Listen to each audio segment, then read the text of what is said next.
Hello, નમસ્કાર મિત્રો. સંઘર્ષની સફળતા આજનો આપણો ટોપિક છે. સંઘર્ષની સફળતા. એમાં આપણી સાથે છે શ્રી પ્રવીણભાઈ પરમાર, એક ઉમદા અને ઉદાર શિક્ષક. મિત્રો, આજે પોડકાસ્ટ પર આપણે પ્રવીણભાઈ પરમારનું ઇન્ટરવ્યૂ લઈએ છીએ. પ્રવીણભાઈનો સંઘર્ષ અને સંઘર્ષ કેવી રીતે જીતીને સફળ થાય છે, એટલે આ ટાઇટલનું નામ આપ્યું છે સંઘર્ષની સફળતા. તો મિત્રો, આપણે કેટલાક પ્રશ્નો પ્રવીણભાઈને પૂછીશું અને પ્રવીણભાઈને જે સંઘર્ષ એ જે ખીણમાંથી શિખર સુધી પહોંચ્યા છે, એમના જીવનમાં જે પછાત વેડા જેવા ગામ પછાતમાંથી છેક ગાંધીનગર સુધી પહોંચીને ખૂબ સમૃદ્ધતા હાંસિલ કરી છે અને સફળતાના અઢળક શિખરો એમને પાર કર્યા છે. તો મિત્રો, આપણે હવે પૂછીશું પ્રશ્નો શ્રી પ્રવીણભાઈને. પ્રવીણભાઈ, આપનું હાર્દિક સ્વાગત છે. પ્રવીણભાઈ, મારો પહેલો પ્રશ્ન એ છે કે તમારા બાળપણની થોડીક વાતો કરશો તો આજની યુવા પેઢીને ગમશે. મિત્રો, આમ તો મારું ગામ એક અંતરિયાળ વિસ્તારમાં છે, વેડા, કે જો તાલુકા મથકે જવા માટે સવાર સાંજ 2 ટાઈમ બસ સિવાય બીજી કોઈ વ્યવસ્થા નથી. એ બસની અંદર જો ચૂકી ગયા અને સાંજના તાલુકા મથકેથી પાછું ગામમાં પરત ફરવાનું હોય અને છેલ્લી બસ 7 વાગ્યાની હોય અને ચૂકી જઈએ તો ત્યાં રાતવાસોરો કહી જવાય એવી સ્થિતિ હતી. એ ગામની અંદર મારું બાળપણ વીત્યું. ત્યાં હું 1 થી 4 ધોરણ સુધીનો અભ્યાસ એ પૂરો કરી અને 5મા થી 7મા સુધીનું શિક્ષણ લેવા માટે બાજુના ગામની અંદર જવું પડે. એ ગામ 4 કિલોમીટર દૂર. અમે 3 મિત્રો હતા, એ બાજુના ગામમાં ધોરણ 5માં એડમિશન લે અને ત્યાં સવારે ચાલતા જઈએ અને ચાલતા આવીએ. 4 કિલોમીટર સુધી જઈએ આવીએ. શિયાળો ચોમાસું ઋતુ હોય ત્યાં સુધી તો બરાબર, પણ ઉનાળાના બરબરતા બપોર હોય, શાળા સવારની હોય, 12 વાગે છૂટીએ, પગમાં પહેરવા ચપ્પલ ના હોય, ત્યારે અમે છૂટ્યા પછી પગમાં ગરમી લાગે તો શું કરીએ, ખાખરાના પાન આમ દોરીથી બાંધી અને એક ઝાડથી બીજા ઝાડ સુધી દોડીને પહોંચી જઈએ અને ત્યાં થોડા પગ ઠંડા કરી અને પાછા એને પોઝિશનમાં ઘરે આવીએ. પહેરવા માટે એક જોડી પણ કપડાં ના હોય. ચડ્ડી હોય તો એને પાછળ થીગડા મારેલા હોય. આ રીતના બાળપણ ત્યાં પૂરું કરી અને અભ્યાસ હાઈસ્કૂલના અભ્યાસ માટે અમે ગુલાબપુરા મુકામે ત્યાં હાઈસ્કૂલમાં છાત્રાલયમાં રોકાયા અને છાત્રાલયમાં રહી અને 8 થી 10 સુધીનો અભ્યાસ મેં પૂરો કર્યો. આ મારા બાળપણની સ્થિતિ છે. ખૂબ સરસ. મિત્રો, પ્રવીણભાઈ એમના બાળપણની વાત કરી. તો આપ સૌ મિત્રો તો યુવાન છો, આપના આ જમાનામાં તો ખૂબ સુવિધાઓ આવી છે. તો પ્રવીણભાઈના સંઘર્ષમાં બાળપણનો ઉપયોગ કરીને આપ આગળ જઈ શકો છો. પ્રવીણભાઈને હજુ આપણે ઘણા પ્રશ્નો પૂછવાના છે કે જેનાથી આપણને આપણો પાવર વધશે, આપનું આત્મબળ જાગશે, આપની જે અંદરની શક્તિ છે જાગશે. મિત્રો, પ્રવીણભાઈનો આગળનો હું પ્રશ્ન પૂછીશ.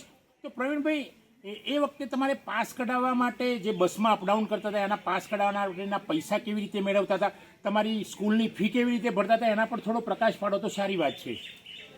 મિત્રો, મેં ધોરણ 10 સુધી તો ગામડામાં શિક્ષણ લીધું. જ્યારે 11 અને 12માનું શિક્ષણ લેવાનું આવ્યું ત્યારે હું ઈડરે KM પટેલ હાઈસ્કૂલમાં ધોરણ 11-12નું શિક્ષણ લીધું. ત્યાં મેં આંબેડકર છાત્રાલયમાં પ્રવેશ લીધો. જોકે ઘરે આવવા જવા માટે તો 15 દિવસે મહિને એક વખત આપવાનું થાય, પણ આપવા માટે ભાડું ના હોય. તો આવા પ્રયત્નભાઈ જેવા મિત્રો હોય એમના જોડેથી 1-2 રૂપિયા ઉછીના લઈ અને ઘરે આવતા હતા. ક્યારેક ફી ભરવાનો એક સમય એવો હતો કે ધોરણ 12ની પરીક્ષાની ફી 15 રૂપિયા હતી.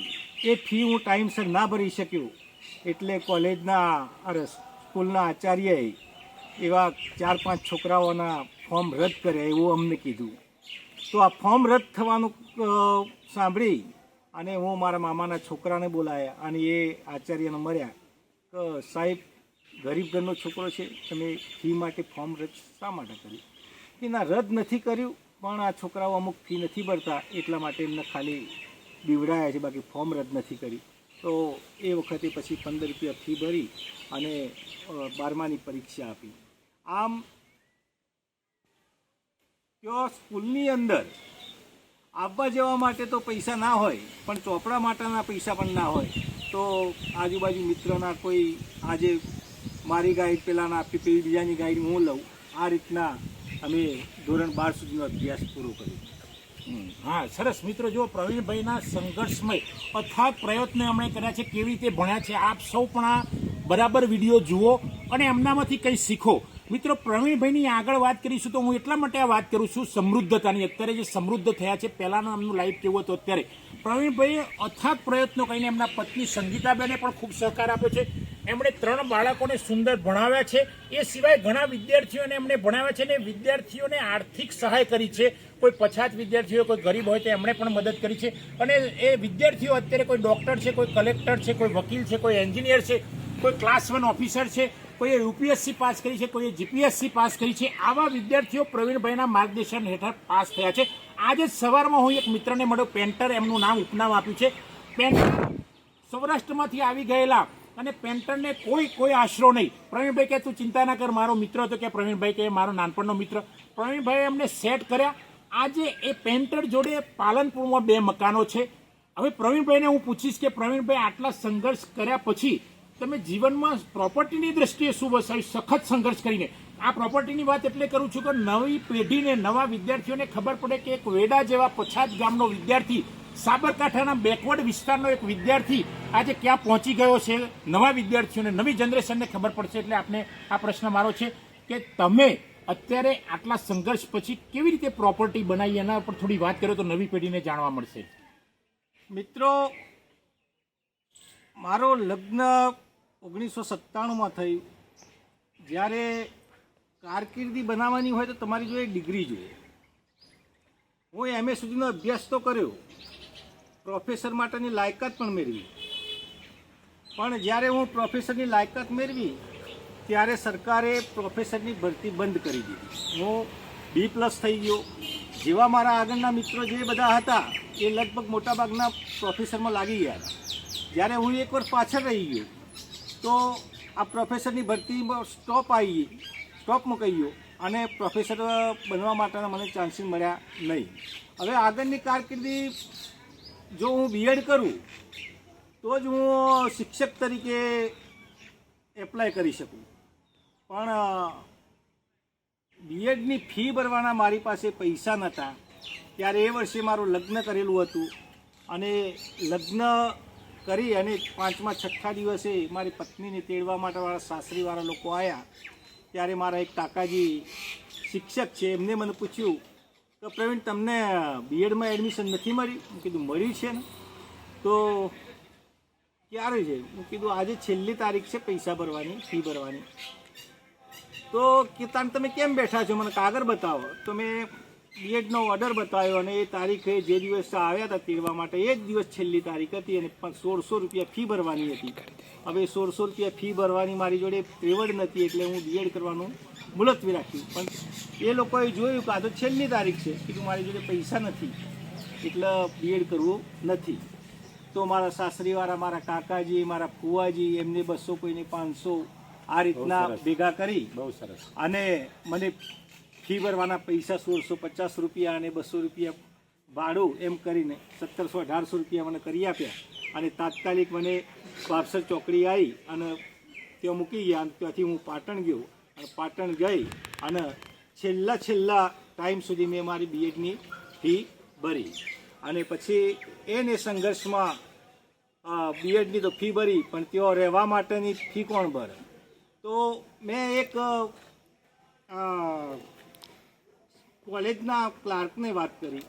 કોલેજના ક્લાર્કે મને એમ કીધું કે અહીંયા એક મારા મિત્ર છે ને છાત્રાલય ચલાવે છે, તમે ત્યાં છોકરાઓને સોજે ટ્યુશન આપજો અને રહેજો. તો હું એમના થકી ત્યાં છાત્રાલયમાં કોન્ટેક કર્યો. છાત્રાલયમાં જઈ અને એ સાહેબનું નામ લીધું કે કશો વાંધો નહીં, તમે અહીંયા રહો અને છોકરાઓને સાંજ સવાર ટ્યુશન આપજો અને બાકીનો સમય તમે તમારી કોલેજમાં જઈ. તો આ રીતે હું 2-3 મહિના સુધી ત્યાં વિતાયા. છોકરાઓને શિક્ષણ આપું સાંજે અને સવારે કોલેજ જવું. પણ ત્યાં મને ભણવાની થોડી અગવડતા પડતી હતી, એટલે અમુક મિત્રોનો સહારો લે અને પછી કોલેજની હોસ્ટેલમાં એડમિશન લે અને મારું બીએડ 1 વર્ષનું ત્યાં મેં પૂર્ણ કર્યું.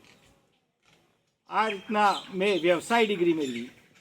હવે વ્યવસાય ડિગ્રી મેળવી અને એ જ વખતે અહીંયા શંકરસિંહ બાપુની સરકાર હતી, તો એમને વિદ્યા સહાયક તરીકે બીએડમાં શિક્ષકો લેવાનો નિર્ણય લીધો અને એ વખતે બીએડ થયેલા વિદ્યાર્થીઓને શિક્ષક તરીકેનો એક નવો વ્યવસાય ચાન્સ મળ્યો. અને એ વખતે મેં ઘણી જગ્યાએ એપ્લાય કરી, પણ થોડા એક ટકા માટે રહી જતો હતો. ત્યારે એક મારા મામાના છોકરા હતા, એ આશ્રમ શાળામાં નોકરી કરતા હતા. તો એમને મેં વાત કરી, તો એમને કીધું કે તું અહીંયા આવી જા અને હું તને પ્રમુખને કહે અને આશ્રમ શાળામાં નોકરી અપાવીશ. તો હું 2 જોડી કપડાં લઈ અને ઢોલિયા આશ્રમ શાળામાં જતો રહ્યો. ત્યાં જઈને મારી મુલાકાત પ્રમુખ સાથે, સંચાલક સાથે કરાઈ. સંચાલક જોડે વાત કરી કે ભાઈ તને 1000 રૂપિયા પગાર આપશું અને યોગ્ય લાગશે તો તને કાયમી કરશું. આ રીતના મેં એગ્રી થયો અને પછી આશ્રમ શાળાથી મારી કારકિર્દી ત્યાં શરૂ કરી. હવે એમાં તો ઘણા ચઢાવ ઉતાર જોયા છે. હવે એમ કરતાં કરતાં હું આજે આટલા સુધી પહોંચ્યો છું. પણ મેં ઘણા સંઘર્ષ કર્યા. આશ્રમ શાળામાં વિદ્યાર્થીઓને રાખતો, ક્યારેક આશ્રમ શાળાના સંચાલક ઓર્ડર કરે કે ભાઈ છોકરાઓનો લે અને ડુંગર પર જઈ અને લાકડા તમે લઈ આવો, તો હું ક્યારેક જાઉં, ક્યારેક પટાવાળા એમને મોકલું. આ રીતના 2-3 શિક્ષકો જઈએ ડુંગર પર અને સૂકા લાકડા વીણીને લાવીએ અને છોકરાઓ માટે સાંજ સવાર જમવાનું એના થકી બનાવતા. હવે ત્યાં આશ્રમ શાળા પણ એવી હતી કે નળિયાવાળી હતી. તો આ નળિયાવાળી આશ્રમ શાળાની અંદર નીચે પોલાણ જેવું હશે અને ઉપર પથ્થરથી ચણેલી હોય એટલે અંદર બી પોલાણ. તો એમાં સાપનો વસવાટ બહુ હતો.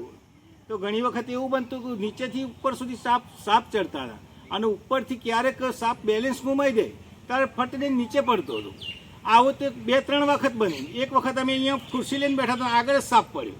એક વખત પ્રાર્થના ચાલુ હતી અને વિદ્યાર્થીઓ હતા અને વિદ્યાર્થીઓ વચ્ચે સાપ પડ્યો. આવી પરિસ્થિતિમાં આશ્રમ શાળામાં રહી અને મેં મારી કારકિર્દી બનાવી. એના પછી તો જો હું હાઈસ્કૂલમાં ઇન્ટરવ્યૂ આપતો હતો ત્યારે ઇન્ટરવ્યૂમાં તો પાસ થઈ જતો. ઘણી વખતે મારું મેરિટમાં 1લો નંબર આવે, પણ મારી જોડે પૈસા આપવાના નહોતા. એ પૈસા આપવાના કારણે, ડોનેશન આપવાના કારણે હું હાઈસ્કૂલમાં પણ ક્યારે સક્સેસ ના થયો. 1-2 જગ્યાએ સક્સેસ થયું તો ડોનેશન માગ્યું, તો ડોનેશન આપવા માટે મારી જોડે વ્યવસ્થા નથી. એટલે હું આશ્રમ શાળામાં મન બનાવી લીધું અને આશ્રમ શાળાના છોકરાઓને ભણાવી અને આગળ વધવાનું નક્કી કર્યું. એમ કરતાં આશ્રમ શાળાના છોકરા ભણાવતો ગયો અને પગાર થોડો વધતો ગયો. એમાંથી પછી મેં ઘરે મકાન બનાવ્યું. પહેલાં પ્લાસ્ટર ના કરાયું, ખાલી ખોખું બનાવી દીધું. પછી જેમ જેમ સગવડ થતી ગઈ તેમ ઘરે મકાન બનાવ્યું. પછી મારા મામાના અહીંયા વડાલી મામલતદાર તરીકે નિમણૂક થઈ. તો એક જાહેરાત આવી કે ભાઈ સસ્તા અનાજની દુકાન વેડામાં મંજૂર થઈ. તો એ સસ્તા અનાજની દુકાન માટે મને એપ્લાય કરવાનું કીધું. મામા મને મારાથી થાય. એક કે તું ફોર્મ તો ભર, પછીની વાત પછી. તો ફોર્મ ભર્યું, તેઓ મારી મિસિસના નામે ભર્યું. ગામમાં એના જેટલું ધોરણ 12 પાસ ભણેલું કોઈ એ વખતે હતું નહીં. અને 2 જ કેન્ડિડેટ હતા. એમાં પ્રથમ પસંદગી મારા પત્નીની કરવામાં આવી અને મને એક સસ્તા અનાજની દુકાન મંજૂર થઈ. હવે એ સસ્તા અનાજની દુકાન ચલાવવા માટે હું ઢોલિયાથી 150 કિલોમીટર બાઇક ચલાવી અને હું મારી મિસિસ બંને વેડા આવી અને 2-4 દિવસે ગ્રાહકોને અનાજ આ તે જે કંઈ કેરોસીન જે કંઈ સરકારનું મળતું હોય સસ્તા ભાવે એ આપી અને હું જતો રહું અને મારી મિસિસ રોકાય તો એ 2-4 દિવસ વધારે રોકાઈને 8-10 દિવસમાં વિતરણ કરી અને એ પાછી પીઓ આવે. હવે આવા સમયની અંદર આશ્રમ શાળાની અંદર બાળકો પણ મારા નાના હતા, એ પણ આદિવાસી ભાષા બોલતા શીખી ગયા હતા. એટલે પછી મને કીધું મારા બાળકોનું ભવિષ્યનું અહીંયા શું થશે. એટલે પછી મેં ત્યાંથી આશ્રમ શાળામાં નોકરી ચાલુ રાખી અને પછી હું પાલનપુરમાં ભાડાના મકાનમાં રહેવા આવ્યો. અને ત્યાં ભાડાના મકાનમાં રહી અને પછી થોડા પૈસા ભેગા કરી પગારમાંથી એક નાનકડો પ્લોટ લીધો 900 ફૂટનો. એ 900 ફૂટના પ્લોટની અંદર મેં મકાન બનાવ્યું, ડબલ માળનું બનાવ્યું. એના પછી કુદરતે પૈસા આવતા ગયા અને જતા ગયા અને પછી ગાંધીનગર મકાન લીધું, વેડા મકાન બનાવ્યું. અને મેં ઘણા વિદ્યાર્થીઓને પણ સહાયભૂત થયો છું. કેટલાક વિદ્યાર્થીઓ મારા ભણાયેલા આજે નાની પોસ્ટ પર છે જ, છતાં પણ આજે કોઈ વિદ્યાર્થી આવે તો મને પ્રેમભરી નજરે પ્રથમ મળવા આવે છે, આવીને પગે લાગે છે કે ગુરુજી તમારા થકી અમે, તમારા માર્ગદર્શન થકી અમે અત્યારે નોકરી મેળવી છે. એવા કેટલાય મિત્રો છે. અને આજે હું આર્થિક રીતે, શારીરિક રીતે સમૃદ્ધ છું. બાળકો પણ સારો અભ્યાસ કરી અને પોતાના પગ પર થઈ ગયા છે, એટલે આત્મસંતોષ છે. મિત્રો, વાત તમે જોઈ પ્રવીણભાઈના સંઘર્ષની. જીવન સંઘર્ષ કેટલો અઘરો છે. આપણે તો શહેરમાં રહેતા હોઈએ છીએ અને ખૂબ સુવિધાઓમાં રહેતા હોઈએ છીએ. આ માણસના ગામમાં લાઇટ નહોતું, પાણીની વ્યવસ્થા નહીં, વાહન વ્યવહારની વ્યવસ્થા નહીં, કોઈ પ્રત્યાયન નહીં, છતાં માણસ આટલા સુધી પહોંચી ગયા છે. તો આવા પ્રવીણભાઈએ જે આપણને મુલાકાત આપી અને પ્રવીણભાઈના જે જીવન સંઘર્ષની વાત કરીને સંઘર્ષમાં એ સફળ થઈ ગયા, એ સફળતાને હું વંદન કરું છું. મિત્રો, આપ સૌ આ વિડીયો જુઓ, એને લાઇક કરો, શેર કરો અને જો મારી ચેનલ સબસ્ક્રાઇબ ન કરી તો સબસ્ક્રાઇબ કરો. Thank you Pravinbhai, thank you very much, thank you.